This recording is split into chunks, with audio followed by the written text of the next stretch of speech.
Hola a todos y bienvenidos a un vídeo que la verdad es que me apetecía mucho grabar, la verdad es que sí.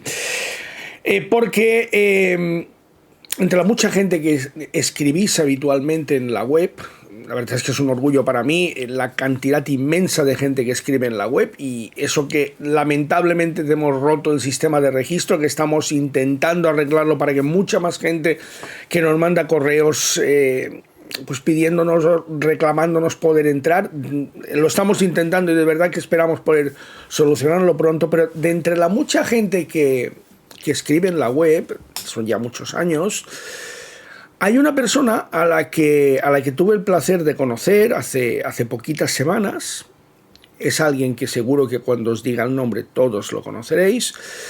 Y me contó que además de escribir en la web, que eso evidentemente es lo menos importante, era el socio número 5 del Mallorca. Número 5 que ya es el número 4, porque sabéis que hace algunos meses que falleció lamentablemente el socio número 1 del Mallorca. Entonces, evidentemente, no podíamos perder la oportunidad de hablar con él de nada menos que de los 65 últimos años de historia del Mallorca. Como eso nos podría dar para un vídeo de horas y horas y horas y horas, lo que he hecho es dividirlo por décadas. Vamos a hablar desde la década de los 60 hasta el momento actual. Vamos a hablar de los jugadores de cada época, de los presidentes, de los entrenadores, de cómo ha cambiado la afición, del traslado del Lluís Sitjar a Somos y de las crisis y de los momentos positivos y dulces que ha tenido el Mallorca, porque ya os podéis imaginar que 65 años dan para mucho. Así que, de la mano de Suzuki Technicars, no perdemos más tiempo, porque seguro que queréis saber quién es y que queréis escucharle. Bienvenidos, empezamos.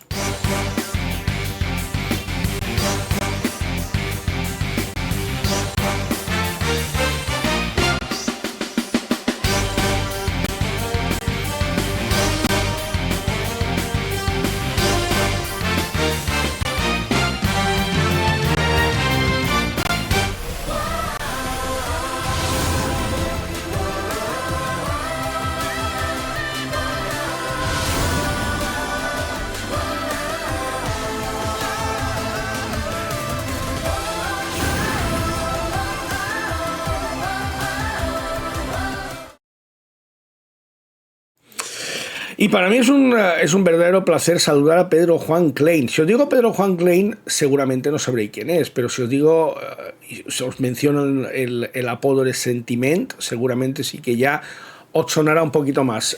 Pedro, Sentiment, ¿cómo estás? Muy buenas tardes. Muy buenas tardes, Tomeu. Bien, aquí. Acabando el domingo, mirando tele, mirando partidos de fútbol, como siempre. Pues es un placer hablar contigo, Pedro. Nos conocimos accidentalmente hace varias semanas. Te presentaste, me dijiste soy Sentiment. Evidentemente, claro que sé quién es Sentiment. Seguramente todos los que estamos viendo este vídeo ahora sabemos quién es Sentiment. Pero lo que de verdad me sorprendió más y lo que me indujo a invitarte a tener esta charla sobre estas últimas décadas de historia del Mallorca es saber que eres nada menos ya. Empezaste la temporada como el socio número 5, pero desgraciadamente falleció el socio número 1, con lo cual ahora mismo de facto eres el socio número 4 del Mallorca. Solo hay 3 personas por delante de ti en la lista de abonados. Es impresionante. Eso es toda una vida dedicada al Mallorca, Pedro. Sí. O sea, desde pequeñito que ya iba con mi padre al Lluís Sitjar y bueno, desde ahí siempre, ya a partir de sobre los 18, 19 años más o menos, ya me hice socio ya particularmente y renovando cada año. En primera, en segunda, en tercera, vamos, y si hubiéramos bajado a regional también se hubiera... Seguro.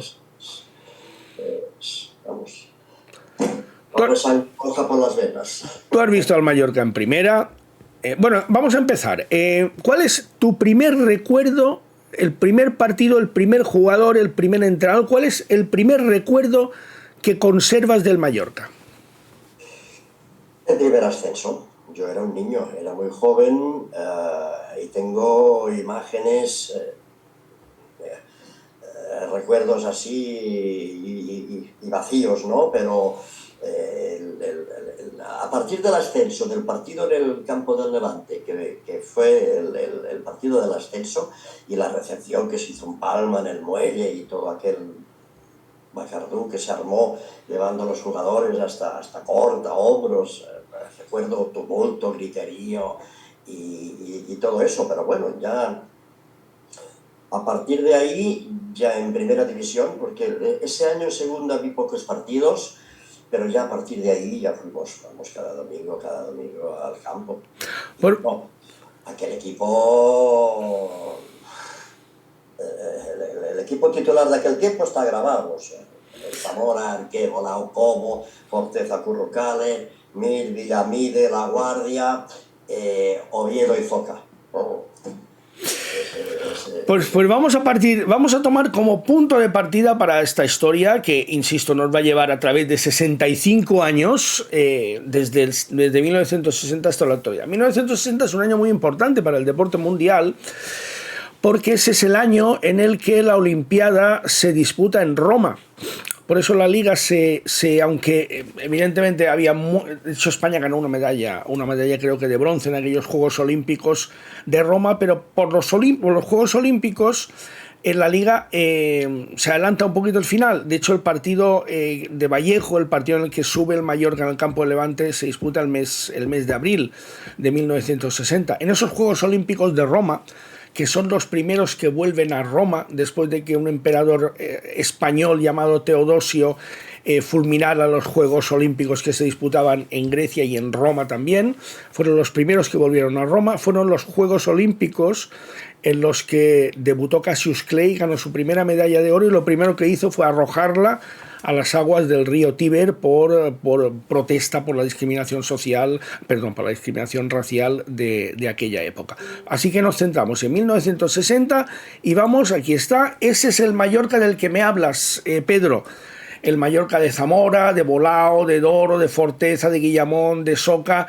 Vemos, están todos ahí representados. Vemos a Bolao, vemos a Arqué y vemos, Pedro, y me gustaría empezar hablando de él, el primer gran entrenador de la era moderna del Mallorca. Aquí vemos el señor que tenéis en chándal, vestido con chándal, es nada menos que Juan Carlos Lorenzo, el Toto Lorenzo, que llegó aquí como jugador-entrenador en la temporada anterior, y que hizo auténticas maravillas. Como jugador-entrenador ascendió al Mallorca a Primera División y luego ya fue el entrenador en la máxima categoría. ¿Qué recuerdas del Toto Lorenzo, de Juan Carlos Lorenzo, Pedro? Poca cosa. Yo creo que él cogió el equipo en tercera, ¿eh? Sí, en tercera. Creo que lo subió... Sí, el año anterior. Tercera, segunda, primera. Sí. Y bueno, recuerdo poca cosa, porque luego el primer año en primera lo empezó él, pero me parece que ya no finalizó ese año. No, fue cesado. Ya fue cesado. Entonces, sí. A ver, poca cosa, porque en ese tiempo yo tenía 12 años y vamos, todavía no podía valorar bien, pero bueno, es evidente que está considerado dentro de los 5 mejores entrenadores que ha tenido el Mallorca en su historia, por lo que he podido oír y que me han contado de él y por su gesta en ese momento, ¿no? De hecho fue seleccionador argentino en el Mundial de Chile en 1962 y en el Mundial de Inglaterra en 1966. Después volvería al Mallorca en una segunda etapa. Al igual que pasó con Cooper, segundas etapas casi nunca fueron buenas, salvo en el caso de Luis Aragonés, y no le fue bien tampoco en esta segunda etapa. De aquella era, de aquella temporada, de aquellos primeros, esta década 60-70, durante esta década el Mallorca sube en 3 ocasiones a Primera División, una categoría a la que no había jugado nunca, asciende por primera vez en la temporada 59-60, ese mes de abril de 1960, luego vuelve a ascender en 1965 y en 1969. De esa década, Pedro, esa década en la que tú pasas de la infancia a la juventud, porque es una década maravillosa para cualquier persona, ¿cuál era tu ídolo en esa década, en esa etapa, en esas 3 primeras etapas del Mallorca en Primera División? Había muchos. Porque claro, el Mallorca sube y está 3 años seguidos, hasta en la cuarta temporada es cuando desciende. Y bueno, en esos años hubo partidos muy buenos, jugadores muy buenos. Recuerdo que es precisamente el año en que bajamos, el tercer año, aquí se le gana al Madrid con un 5-2, Sí, sí. con un partidazo enorme. Había jugadores muy buenos, o sea, no sé, Pepillo. De Pepillo, yo no he tenido. La gente que ha visto jugar a Pepillo me dice a mí que si hubiera una clasificación de mejores delanteros, estaría seguro entre los 5 primeros. ¿Tú crees que es así o no? Es así, para mí sí. Para mí sería uno de los 5 mejores delanteros centros que hemos tenido. Yo estuve solo un año, porque de hecho estaba cedido para el Dos Madrid. años, 2 años estuvo. Estuvo en primera y el primer año en segunda. Ajá. Estaba cedido por el Madrid y precisamente en ese partido le enroscó 2 goles al Madrid de esos 5. Hubo jugadores muy buenos. Forteza, Oviedo, Bolao, Zamora, el portero. Era un porterazo. Quizá podría estar dentro de los 5 mejores también Zamora, de porteros. Bolao, en su momento un gran central. Después bajó bastante el nivel ya en la recta final. Pero bueno, tuvimos jugadores. Estaban los hermanos Vergara, estaba Pais, un jugador que vino también, un gallego, un mediocentro muy bueno. ¿Y Antonio Oviedo? ¿Tan bueno era Antonio Oviedo como extremo? Me encantaba. Era un incordio. Rápido, buen regate. Era muy buen jugador. Sí. Y Forteza, Juan Forteza, ¿dónde lo situarías para que nos hagamos idea dónde lo situarías en el fútbol actual a Joan Forteza? No, bueno, a ver, era un todoterreno, no era un super crack técnico, pero era un hombre de un trabajo extraordinario, un sube y baja. Además, tiene el honor de ser de marcar el primer gol en primera división con el Mallorca, ¿no? El partido frente al Racing de Santander. Era un trotón, era un hombre de medio campo, de esos de sube y baja, roba. No era ninguna maravilla técnica, pero un jugador de equipo y de los que se sentían los colores, pero total. De esa década, Pedro, al final de esta década, ya en esa temporada 69-70, en la que el Mallorca juega en primera división, sube a la 68-69 y juega a la 69-70 en primera división.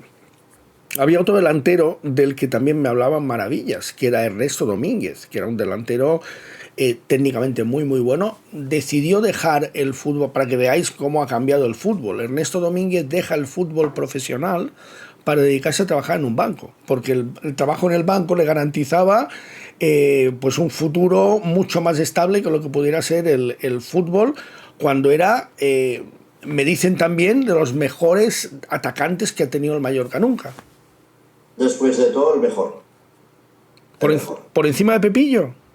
Por encima de Pepillo. ¿Cómo era Ernesto Domínguez? ¿Cómo lo definirías? Con una técnica exquisita. No era el típico delantero centro de área, o sea, bajaba a recibir, tocaba, jugaba, ya digo, muy técnico y muy completo. Para mí, repito, después de todo, eran totalmente distintos, no se puede comparar el juego de todo con el de Domínguez. Domínguez, ya digo, era más de tocar, llegar al área, pero era mortal, dentro del área tenía muy claro lo que tenía que hacer y también era un buen goleador. Por esta es la primera década, de los 60 a los 70, una década que empieza con el primer ascenso del Mallorca a Primera División y que acaba con el tercer descenso del Mallorca a Segunda División, en esa temporada 69-60, el Mallorca de las 5 Cs. ¿Recuerdas las 5 Cs?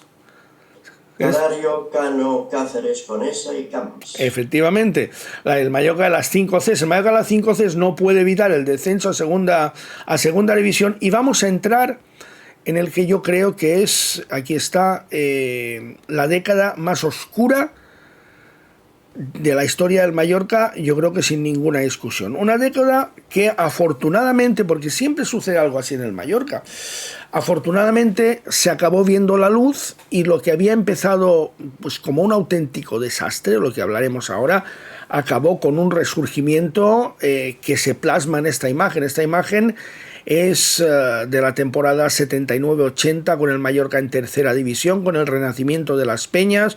Vemos la Peña Barraler, la Peña Cala Rayada, la Peña Graderío, la Peña Montuiri, la Peña Raval que volvió por lo más grande, y ese es el Mallorca de Miguel Contestí. Luego hablaremos de la era de Miguel Contestí, Pedro, pero esta década de los 70 es una década muy mala. Arranca en 1970 con el Mallorca en segunda división, con un proyecto destinado a devolverlo a la máxima categoría. De hecho, se firman jugadores importantes como Chus Pereda, por poner un ejemplo. No se consigue el ascenso, empiezan los problemas económicos. Esta es una etapa en la que evidentemente no existían las televisiones, sí existían, pero de manera muy circunstancial. Prácticamente no se veían partidos de fútbol por televisión y evidentemente en segunda división aquello era inviable, con lo cual los clubes tenían que sobrevivir exclusivamente con las taquillas y con los carnets de socios, no de abonados, entonces eran socios. El Mallorca poco a poco se va degradando, llega un momento en el que desciende a tercera división. En esa tercera división, estamos hablando de la temporada 76-77.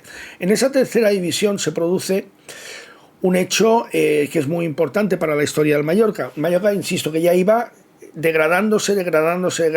Ahora hablaremos de algún episodio concreto que es realmente bochornoso.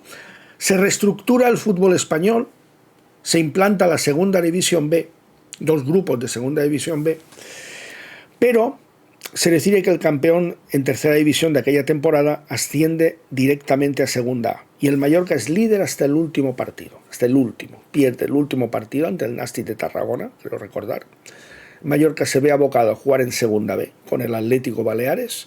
Y ahí es donde ya la crisis estalla en su punto más álgido, donde se produce en noviembre de 1977 el primer encierro de la historia del fútbol mundial, protagonizado por jugadores del Mallorca. Ha habido antes una subasta de los derechos de los jugadores del Mallorca. Y bueno, se corta la luz, se corta el gas, se corta el agua en el estadio Luis Sillar, corren las ratas. Y Pedro, yo no sé qué recuerdas de esa etapa, pero fue... Bueno, el Mallorca estuvo abocado a la desaparición, no, prácticamente estuvo desaparecido.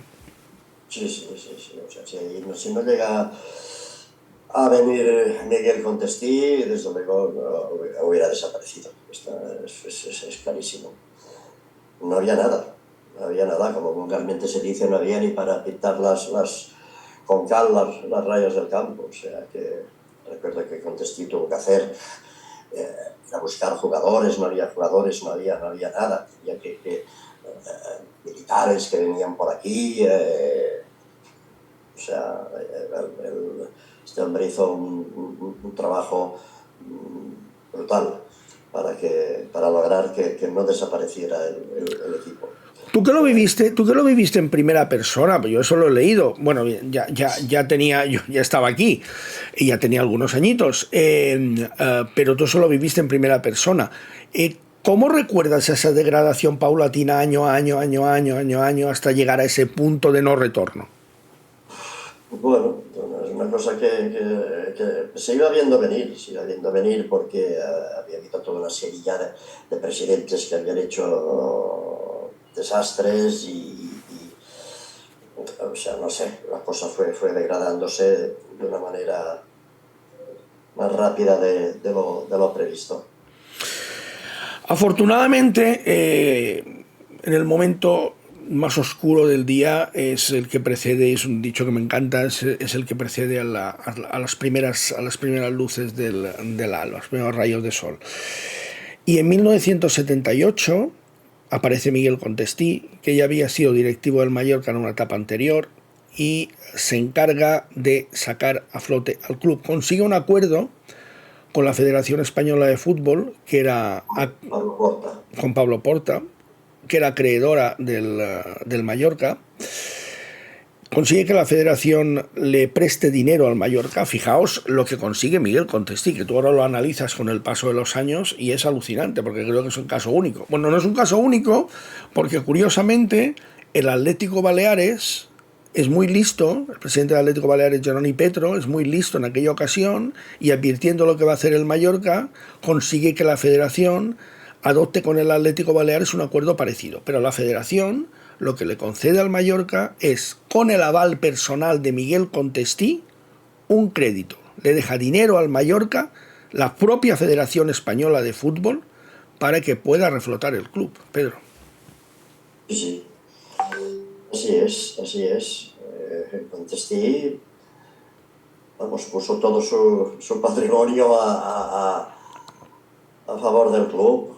Gracias a él se pudo, a eso y al trabajo que luego se fue haciendo, se pudo volver a alzar, pero fue una época muy dura, muy dura. Muy dura. Todo arranca en el verano de 1978, después del Mundial de Argentina. Miguel Contestí se hace cargo del Mallorca. No hay nada, no hay absolutamente nada.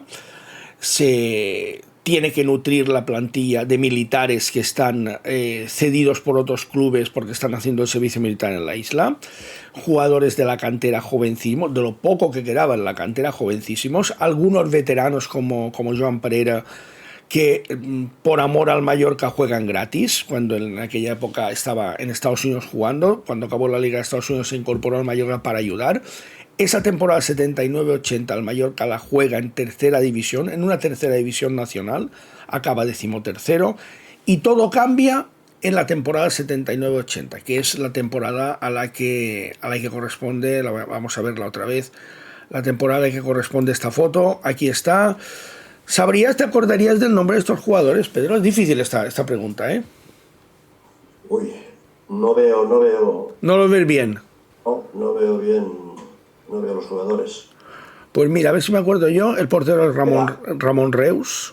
Me queda aquí la red de una portería, pero no veo... Y pancartas de Peña Calarrachada, pero no veo... No, es Ramón Reus, Iriarte, Juanito, Gallardo, Braulio, Jaume Boussac, que después sería entrenador del Mallorca, el masajista Jaume Pedrós, abajo están Silva, está Campoy, está Andreu Mir, está Lizoaini, está Luis.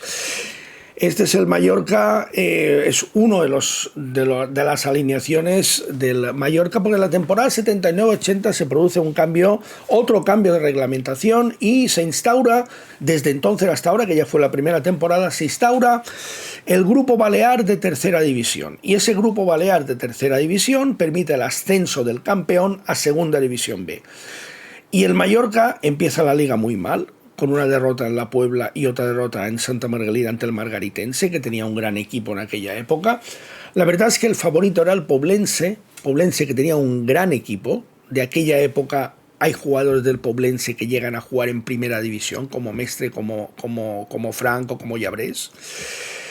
El Mallorca ficha a Antonio Oviedo como entrenador, y Antonio Oviedo consigue un verdadero milagro, pero un verdadero milagro, Pedro, porque el Mallorca empieza a ganar. 3 ascensos consecutivos también.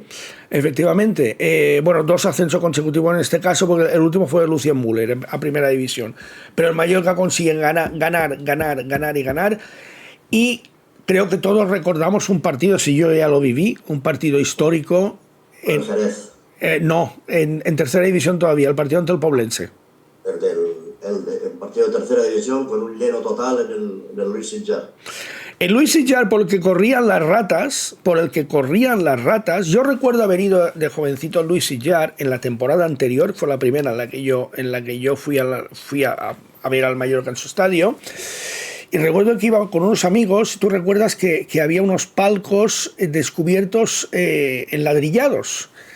Que eran unos palcos, creo que para una capacidad para entre 4 y 6 personas. Tú podías elegir en todo momento dónde sentarte, porque yo creo que no habría ni 500 personas en la grada en los partidos. Sí, sí. De hecho, solo se abría esa parte del campo, porque el resto, para evitar gastos en la medida de lo posible y evitar el gasto de porteros, ni siquiera se abría porque era absurdo, porque no iba a ir nadie. Fue terrible esos años, terrible. Pero se consigue subir a Segunda División B. En Segunda División B la cosa es diferente y vamos a entrar en lo que yo denomino, porque evidentemente es la que corresponde, la era Miguel Contesti. En 1980 estamos en Segunda División B, el Mallorca acaba de ascender a Segunda División B. Y en 1990 el Mallorca estaba a punto, pero muy a punto, de jugar un año más tarde su primera final de Copa del Rey. De aquí vivimos, Pedro, el ascenso en 1983 en el Santiago Bernabéu, el ascenso en 1986 en Logroño, en el partido histórico ante el Logroñés, y el ascenso en la promoción ante el Español de 1989. De nuevo, una década con 3 ascensos.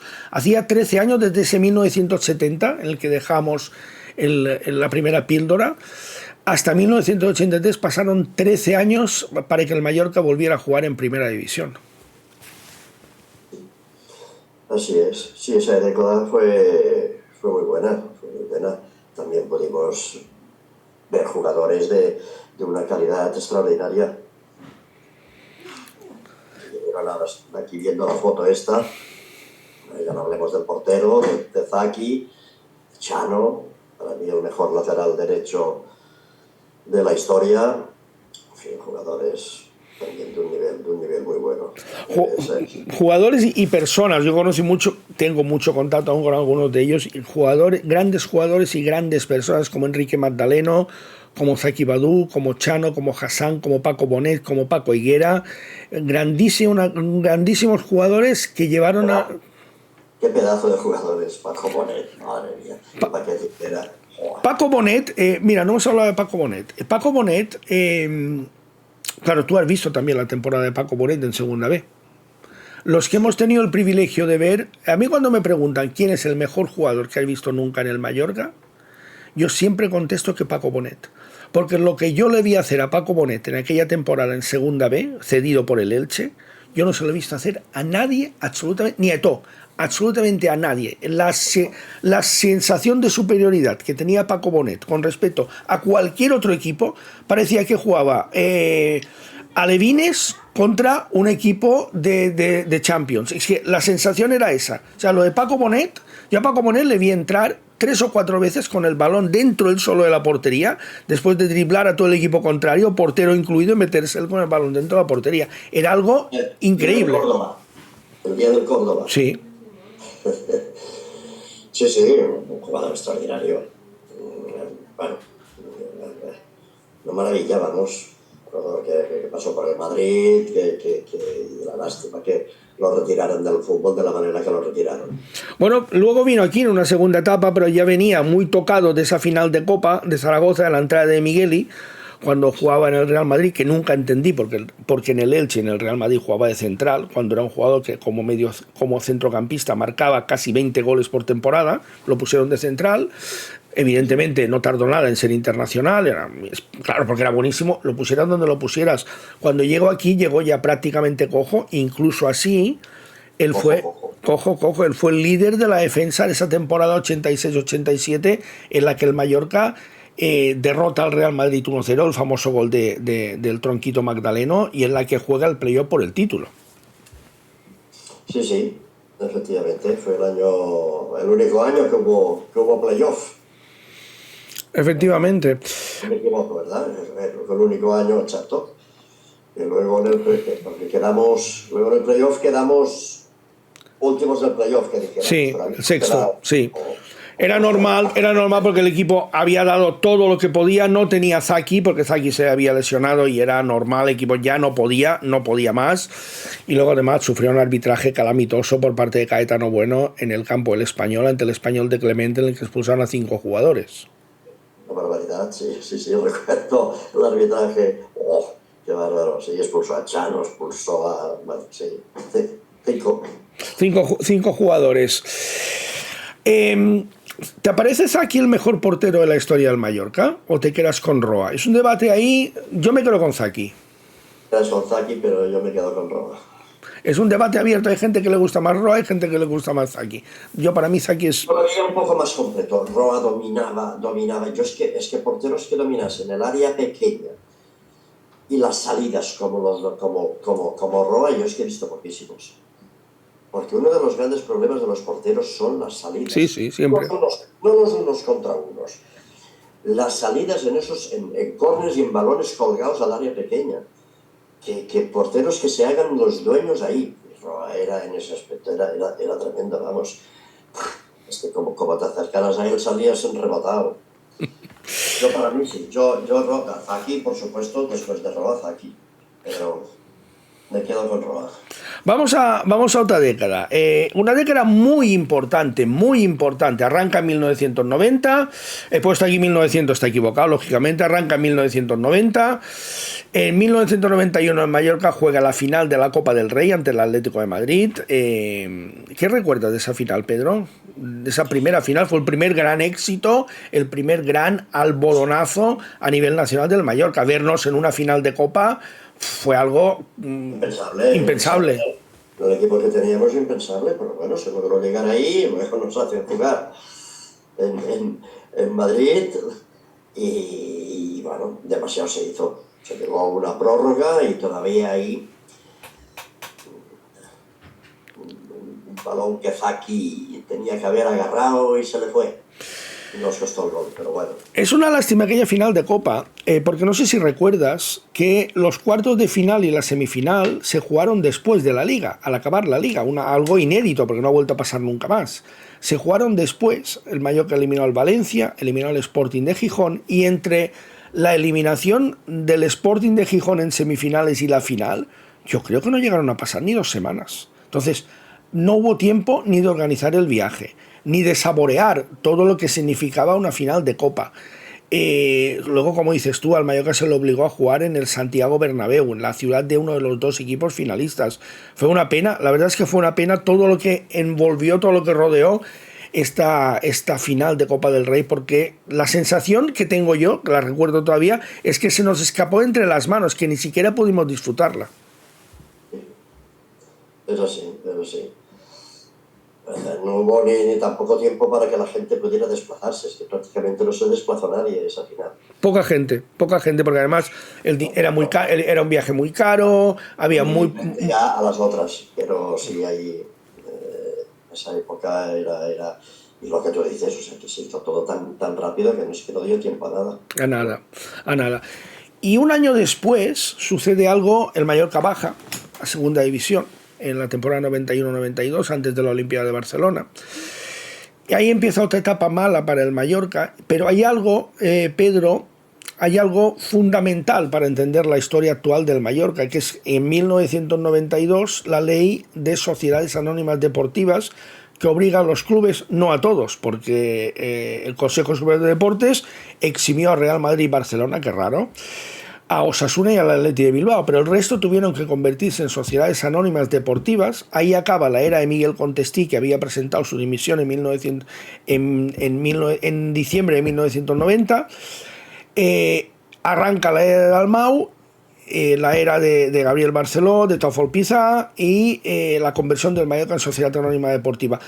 Una conversión que costó mucho, porque a la gente suscribir el capital social, si no llega a ser por el doctor Dalmau y sus socios, no se suscriben. La suscripción popular fue mínima. Sí, ahí aportamos todos.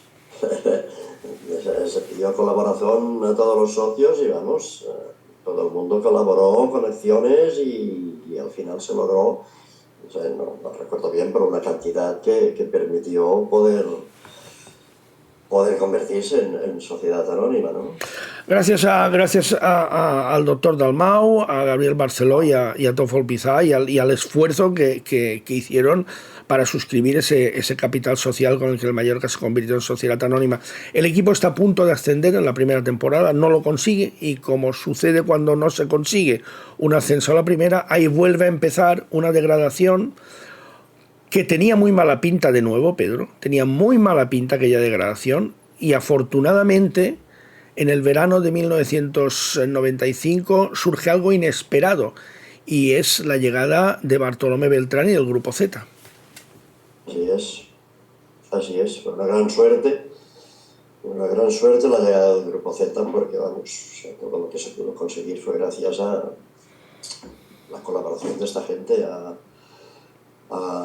que Asensio se metiera en el club y vamos, a aportar a todo lo que había que aportar. Además se rodeó de gente, creo que bastante capacitada, se fichó bien y ahí se empezó una era muy buena. Ese es el momento en el que se produce la llegada al Mallorca de alguien que ha sido leyenda, de Héctor Raúl Cooper. De hecho, esta década acaba con dos leyendas, porque en el verano del año 2000 llega al Mallorca Luis Aragonés, pero Héctor Cooper, Luis Aragonés. ¿Con quién te quedas de los dos, Pedro? Si me haces escoger, me quedo con Luis Aragonés. Pero bueno, para mí Cooper también ha sido el sumo. O sea, son dos entrenadores top, totalmente top. Para Luis Aragonés es que Luis era... ya no solo por su capacidad futbolística, sino por la forma de llevarlo todo, por la forma de preparar las cosas, por la forma de hablar, por la forma fenómeno. Un auténtico fenómeno. Un auténtico fenómeno, y yo que tuve el privilegio y el honor de tener bastante relación personal con él, te aseguro que bueno, yo no he conocido a nadie nunca, jamás como Luis Aragonés. Luis Aragonés era un punto y aparte en todos los sentidos, profesional y personalmente. Esa década la dejamos con el Mallorca en su prime y continúa. Estos 10 primeros años, voy a ser un poquito más preciso, los 5 primeros años de esta década nos muestran a un Mallorca pletórico, a un Mallorca que vive su época dorada, una época dorada que ya había arrancado a finales de la década anterior, con el título de la Supercopa en 1998, con el tercer puesto de 1999, con el quinto puesto de 1998, con la final de la Recopa de Europa de 1999, pero en 2003 llega el sumum, que es este. Este es el equipo que gana la final de la Copa del Rey en el Estadio Martínez Valero de Elche al Recreativo de Huelva. Y bueno, es en el momento que todo el mallorquinismo había estado esperando durante tantos y tantos y tantos años, ¿no, Pedro? Así es, que habíamos tenido lo de Barcelona, lo de Mestalla, que fue una novedad enorme, y bueno, o sea, ahí tuvimos una alegría extraordinaria. Y ese equipo, es que en ese tiempo se hacían las cosas, a ver, había dos secretarios técnicos, o tuvimos dos secretarios técnicos en ese tiempo que fichaban muy bien, sabían fichar. Se fichaba barato, luego se vendía caro, se sacaba un rendimiento muy bueno a esos jugadores que habían costado 4 chavos, como Lauren, como Tristán, como Luque, como Álvaro Novo, como Campano, y se fichaba muy bien. Y dieron un resultado extraordinario. Eso junto a los veteranos que no varían, Ponga, Olaizola, no sé. La verdad es que sí, pero desgraciadamente siempre pasa lo mismo en la historia del Mallorca, no hay continuidad. Es que es algo que se ha venido repitiendo desde que fue fundado por Adolfo Vázquez Umasque en 1916. Gana el Mallorca el título de Copa en 2003, el Grupo Z anuncia su desvinculación del club y otra vez empieza una cuesta abajo, una cuesta abajo, una cuesta abajo, una cuesta abajo. Ya la década acaba mal y ya nos vamos a ir a la década de los años 10 a los años 20.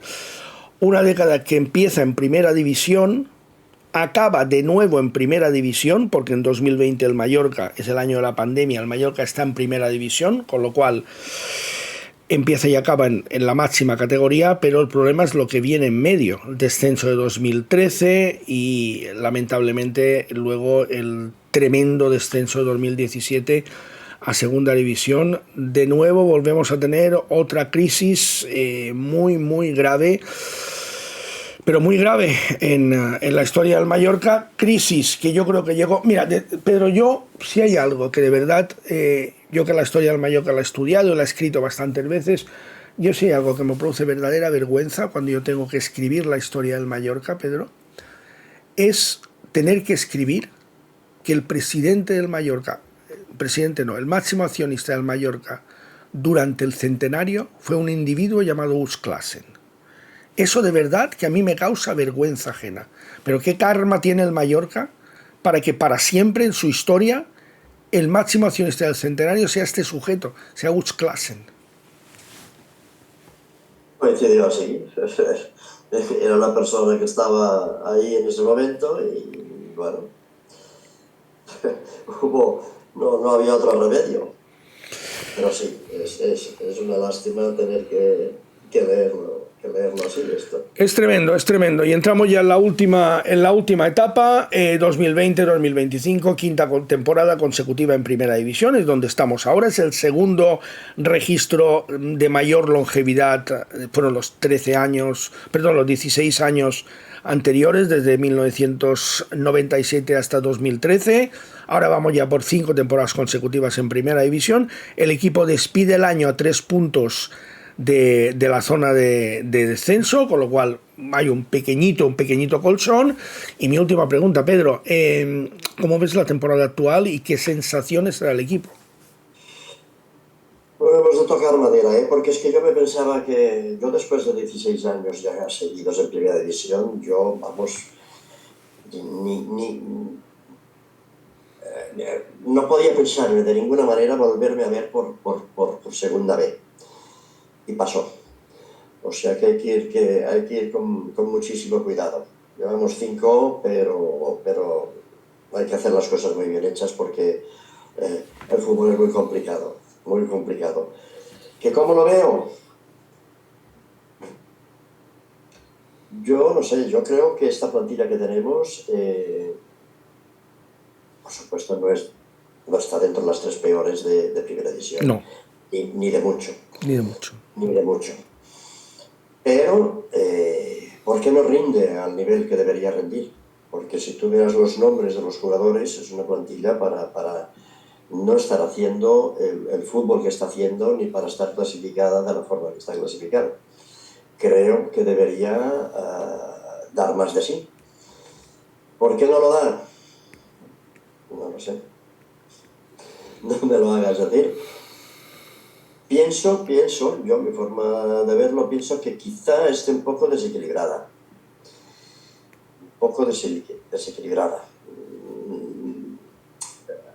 Hay exceso de jugadores en un sitio, faltan jugadores en otro, al menos que sean de niveles parecidos, pero es que no sé exactamente qué es lo que puede pasar, porque es lo que hemos visto todos. O sea, después de haber hecho una primera vuelta, sabemos lo que puede rendir esta plantilla. Lo demostró en la primera vuelta del año pasado. Entonces, ¿qué ha pasado desde esa segunda vuelta y de todo lo que estamos llevando este año de Liga? Así es. ¿Se puede volver? ¿Por qué no se puede volver a aquello? Pues parece que no, parece que es complicado. Pero bueno, vamos. Hay que estar dentro para poder saber cosas que evidentemente no se saben. El club también no se sabe nunca nada del club. Es boca cerrada en todo. Entonces, has de deducir. Efectivamente, así es. Pedro, un placer enorme. Bueno, Pedro, sentiment. Para nosotros siempre será el sentiment. Un placer enorme. Te vamos a seguir leyendo en la web si os quiere durante muchos años. Y bueno, a seguir ganando posiciones, porque es solo cuestión de tiempo que seas el número 1, socio número 1. A ver, nos llevamos Los socios de Arreo nos llevamos muy bien todos porque nos conocemos desde hace Claro, hombre. Vamos, o sea, ahora, por ejemplo, el 1, que en paz descanse, el 2, el 3, el 4, el 5, o sea, nos vemos siempre, vamos a comer juntos cada mes y hablamos, discutimos y lo arreglamos todo. Si de nosotros dependiera todo sería fantástico. Y ya te digo, ojalá tengamos salud para poder ver todavía muchos años. Ojalá. Seguir viendo jugar el Mallorca. Ojalá. Pedro, un placer. Muchísimas gracias por haber compartido este ratito, este repaso de tantos y tantos años de historia del Mallorca. Por invitarme. Muchísimas gracias. Con Pedro, con sentimiento, hemos compartido estos minutos de historia del Mallorca. 65 años nada menos hemos arrancado la historia en 1960, la hemos dejado ahora en diciembre de 2025. Es un honor tenerlo en la web, nada menos que al socio número 4 del Mallorca. Y gracias también a todos vosotros por habernos acompañado y por haber seguido este vídeo. Va a haber más de resumen, de análisis. Vamos a hacer ya mismo otro con Tolo Ramón para analizar desde la pura actualidad lo que ha sido el año 2025, lo que le espera al Mallorca en el 2026. Muchas gracias y hasta muy pronto.